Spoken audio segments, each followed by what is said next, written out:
faced with constant threats of assassination every second of every single day of the year. Captain Ibrahim Traore, the military head of state of Burkina Faso, has radically reviewed and reorganized his security detail, which is largely made up of his close and trusted comrades from the military's elite units, and turned it to be one of the tightest and most secure in Africa and the world. Captain Ibrahim Traore came to power through a coup d'etat on the 30th September 2022, at the age of 34 years, promising to put an end to the devastating jihadist war that has since its start in 2016 seen thousands killed, over 2 million displaced across the country. Soon realized that he was the prime target of the many interested groups both locally and abroad. If he wanted to survive another day, then he had to quickly enhance his security and do it fast. Determined not to let his transformative vision for a new Burkina Faso be blurred and cut short by the many competing and often selfish interests, Captain Traore nationalized the country's lucrative gold mines, then inaugurated a state-of-the-art gold processing facility, and finally stopped the export of Burkina Faso's unrefined gold to Europe. Captain Traore also took the bold step of ending the French military accord that had been signed in 2018, allowing French troops to fight armed groups in the country. The French troops were subsequently expelled from the country.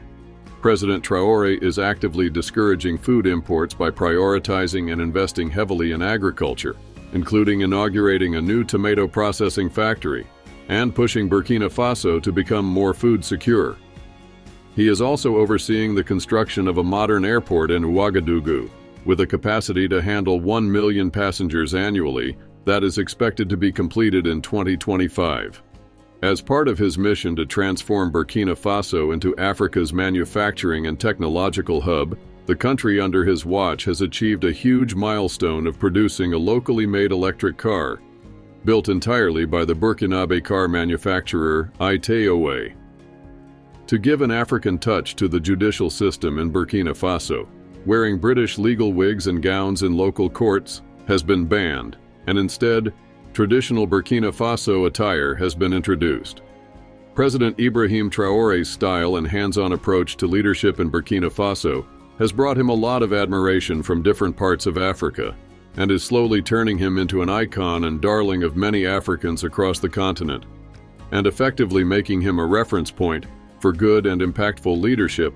worth emulating by the rest of leaders in Africa.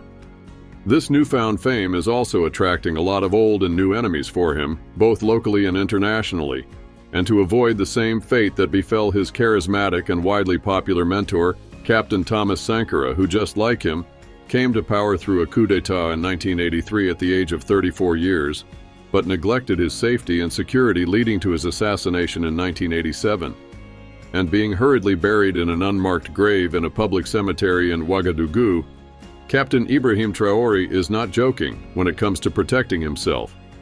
Amidst the raging jihadist war in the country, surviving numerous assassination attempts, and with his bold decisions creating even more new enemies every day, Captain Ibrahim Traore is an even more impactful leader who can take Burkina Faso out of poverty and into prosperity and inspire a new renaissance for Africa. President Captain Traore must first of all make sure that he remains alive,